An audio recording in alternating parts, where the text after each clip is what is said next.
ভারতের মোদির আশ্রয় প্রশ্রয় বিজেপি নেতা শুভেন্দ্র অধিকারী পশ্চিমবঙ্গের ক্ষমতা আসার একদিনও হয় নাই, এর মধ্যেই সে মুসলমানদের মসজিদকে মাটির সাথে মিশিয়ে দিচ্ছে এবং মুসলমানদেরকে আল্লাহর নাম বাদ দিয়ে জোর করে জয় শ্রীরাম তাদের মুখ থেকে বের করতেছে এবং অনেক মুসলমানদেরকে অলরেডি শহীদ করে দুনিয়া থেকে বিদায় করে দিচ্ছে। এর নামই হচ্ছে মোদি, এর নাম হচ্ছে শুভেন্দ্র অধিকারী। দেখেন ভারতের মহানায়ক থালাপতি বিজয় সে মোদিকে এমনিতেই ফেসিবাদী মোদি বলে নাই, কারণ এই মোদির কাছে মুসলমানদের উপরে যে এত জুলুম অত্যাচার নিপীড়ন হয় এইটার কোনো বিচার পাওয়া যায় না।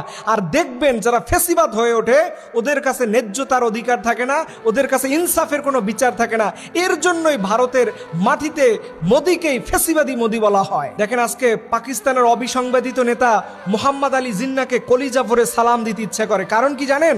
এই মানুষটার কারণে আজকে বাংলাদেশ শুভেন্দ্র অধিকারী অত্যাচার থেকে বেঁচে গেছে। আজকে যদি আমরা ভারত আর বাংলাদেশ একত্রিত হয়ে থাকতাম তাহলে বাংলাদেশের রূপরেখা ওই ভারতের পশ্চিমবঙ্গ আসামের মতো করে আমাদের হইতো।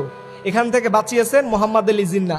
এই কারণে আমি বলি আপনি ভারতপন্থী চিনবেন কেমনে? আমি আফসোসের সাথে এই কথা বলি, গতকালকে দেখলাম এই শুভেন্দ্র অধিকারী হওয়ার পরে এই দেশের এক শ্রেণীর কপাল পোড়া মুসলমানরা তাকে অভিনন্দন জানায়, তাকে শুভেচ্ছা দেয়। এদেরকেই আপনি ধরে নেবেন ভারতপন্থী, যারা শুভেন্দ্র অধিকারীর শুভেচ্ছা জানায়। আরে তোমার ভাই তোমার মুসলমানদেরকে যারা প্রতি মুহূর্তে শেষ করে, এবং এই লোকটা কত ভয়ঙ্কর আপনি চিন্তা করতে পারেন। ক্ষমতা এসেই বলছে আমাকে কোনো মুসলমান ভোট দেয় নাই, আমি হিন্দুদের ভোটে হয়েছি, সো মুসলমানদের কোনো কিছু রাখা যাবে না। এইরকম একজন মানুষ তাকে একজন মুসলমান কিভাবে অভিনন্দন জানায় এটা আমার মাথায় আসে।